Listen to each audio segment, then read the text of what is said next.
세상에는 특별한 사람들이 많다. 위대한 사업가, 위대한 투자자, 엄청난 금수저, 특별한 재능을 가진 사람들. 하지만 특별한 사람들만 돈을 벌 수 있는 건 아니니까. 그러니까 우리도 하자. 재능이 없어도, 지금 월급이 적어도, 흙수저라도 우리도 할 수 있다. 가자.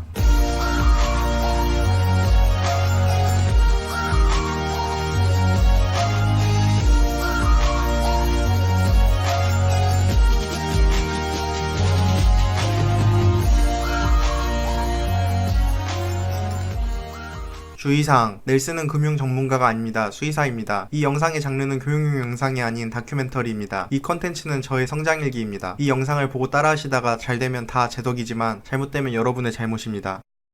안녕하세요. 넬슨의 재테크 일기장 넬슨입니다. 오늘은 주식 투자에 관심을 갖게 된 계기부터 현재의 마인드를 이야기해드리려고 해요. 제가 아직은 영상 편집이나 이런 게 익숙하지 않아서 열심히 배우고 있는데 토크가 주요 컨텐츠니까 제 얼굴이 안 나오면 좀 몰입도도 떨어지는 것 같고 그런 부분에서 고민이 많은데 일단은 제가 얼굴이 알려지게 되고 하면 원장님들도 좀 불편해 하실 수도 있고 제가 또 다루는 주제가 돈이라서 제가 하는 일에도 좀 나쁜 영향이 있을 수도 있고 해서 가면이라도 사야 하나 요즘에 고민하고 있어요. 구독 안 하셔도 되는데 내용 자체는 좋으니까 이 영상 클릭하셨다면 끝까지 봐주시면 감사할 것 같아요. 이제 시작할게요. 동물병원에서는 수의사 1년차를 인턴이라고 하는데 저는 처음 일할 때 월 200 받고 일을 시작했거든요. 수입 자체가 적어서 돈을 모으겠다 생각하기가 일단 어려웠고 그때는 공부하느라 바빠서 딴 생각 자체를 할 수가 없었어요. 막 3시간씩 자면서 공부하고 다음날 일하러 가고 그랬거든요.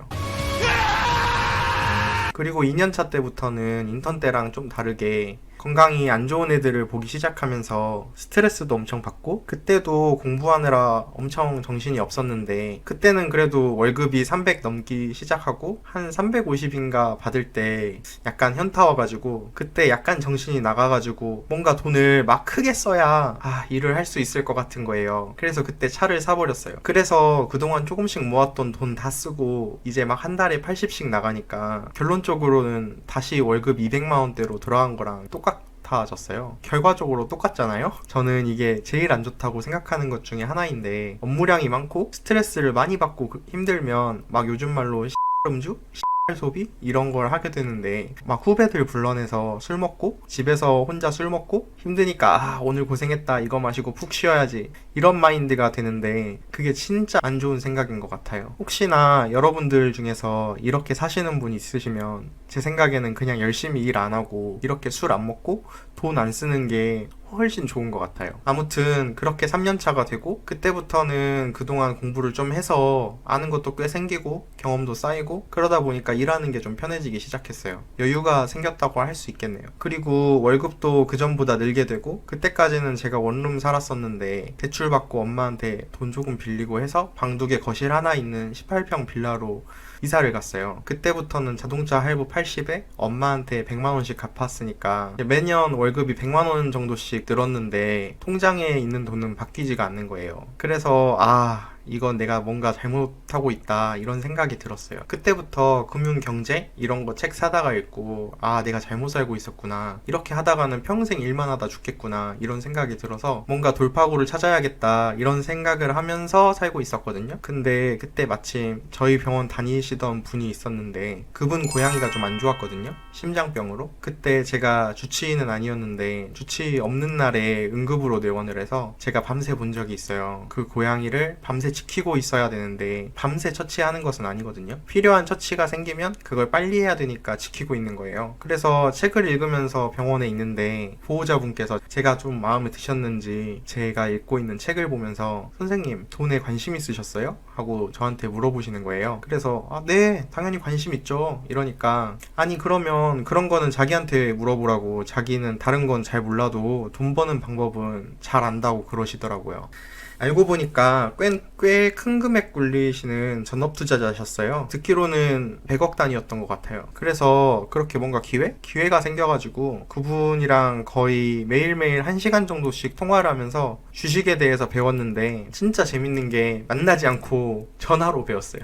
컴퓨터로 주식하는 프로그램을 HTS라고 하거든요. HTS 딱 켜놓고 이건 어떻고 저건 어떻고, 주식 투자할 때 어떤 생각을 가지고 투자해야 하고, 어떤 주식은 사면 안 되고, 어떤 건 관심 있게 지켜보다가 기회가 있을 때 사야 하고, 그냥 그분한테 주식 투자자로서의 마인드, 아니면 주식 투자의 개념, 실은 이게 엄청 중요한 요소이긴 한 것 같아요. 그래서 이제 그런 것들 위주로 한두 달 정도 배웠어요. 그분이 1년은 일단 주식시장을 관망하면서 알려주는 식으로 한다고 그러시면서 매매를 시키거나 하지는 않으셨거든요. 제가 진짜 사보고 싶은 게 있으면 여쭤보고 소액만 10만원 정도 사고 그런 식으로 했었어요. 근데 그분한테 무슨 일이 생기셔가지고 당분간 연락이 안 된다고 연락이 오고, 그 뒤로 한 4개월 정도? 지금은 연락이 안 되고 있는 상태인데, 그때 배웠던 거에서 조금씩 제 나름대로 저에게 맞는 방법을 찾아가면서 손실이 나면 그 이유를 찾아서 수정하고, 또 손실이 나면 또 수정하고, 이렇게 제 나름의 투자 방법을 찾아가고 있는 중이라고 생각해요. 지금은 부자분들 나오셔서 인터뷰하거나 인터넷 기사나 유튜버들 보면 항상 하는 말이 시드를 좀 만들어 놓고 투자를 해야 효율이 난다고 많이들 하시거든요. 그게 되게 맞는 말이에요. 어떤 의미에서 맞는 거냐면, 같은 에너지를 쏟는다고 했을 때 투자금의 크기에 따라서 수익이 달라지게 돼요. 그리고 그게 가성비가 되거든요. 무슨 말이냐면, 예를 들어서 1,000만 원을 가지고 주식을 살 때랑 1억 원어치 주식을 살 때를 비교해보면, 물론 엄밀히 따지면 노력이 다르긴 해요. 근데 그냥 그런 걸 이야기하고 싶은 게 아니라, 그냥 기계적인 부분만 놓고 봤을 때에는 노력이 별반 차이는 없어요. 어차피 마우스 클릭 띡띡 하면 사주고 띡띡 하면 팔리는 건데, 어차피 1,000만 원을 사든 1억 원을 사든 주식을 들여다보고 공부하는 그런 시간은 어차피 똑같은 것이고, 근데 10% 이익이 났다고 가정을 해보면 버는 돈은 10배 차이가 나잖아요. 거의 똑같은 에너지를 쓰는데. 그래서 아마도 그때까지는 본인이 하고 있는 일을 일단 열심히 하고, 거기에 지장이 없을 만큼의 노력을 해서 공부를 하고, 또 나중에 돈이 모여서 효율이 좀 될 때 투자를 시작하고 신경을 써라, 그런 느낌인 것 같아요. 제가 이해하기로는요. 시간과 노력이 들어가는 것도 기회비용이니까요. 근데 저는 전문가는 아니지만 저는 좀 생각이 달라요. 그 이유가, 저는 시드를 쌓아가는 과정에서 시장을 경험해야 한다고 생각해요. 제가 막상 주식에 손을 대보고 좀 다사다난하게 사는 스타일인지, 첫 투자의 거래 정지도 한번 맞아보고 연속 2하한가도 맞아보고, 물론 소액이어서 큰 타격이 있는 것은 아니고, 저는 지금 생각해보면 그게 시장에 비용을 지불하고 배웠다고 생각하거든요. 그러다 보니까 이렇게 직접 소액이라도 시장을 경험해보지 않으면 나중에 큰 시드를 모아서 막상 투자를 시작할 때 큰 위험 요소를 갖고 시작하게 되는 것 같아요. 물론 저는 전문가가 아니고 전문가분들이 제가 생각하지 못한 다른 엄청난 이유로 그렇게 말하시는 것일 수도 있어요. 근데 저는 그렇게 생각한다는 거예요. 그리고 주식 투자를 시작하고 나니까 소비를 자연스럽게 줄이게 됐는데, 그렇게 생각하게 되는 로직이, 물건을 살 때 이 돈이면은 현대자동차 한 주 살 수 있겠는데? 이 돈이면 삼성전자 한 주 살 수 있겠는데? 이렇게 자꾸 생각하니까 소비에 신중해지게 되더라고요. 그래서 가급적이면 안 써도 되는 돈은 안 쓰게 되는 것 같아요. 오늘은 여기까지 이야기 해드리고 또 재밌는 이야기로 찾아뵐게요. 그럼 이만. Let it go, make my body go. Make our bodies high.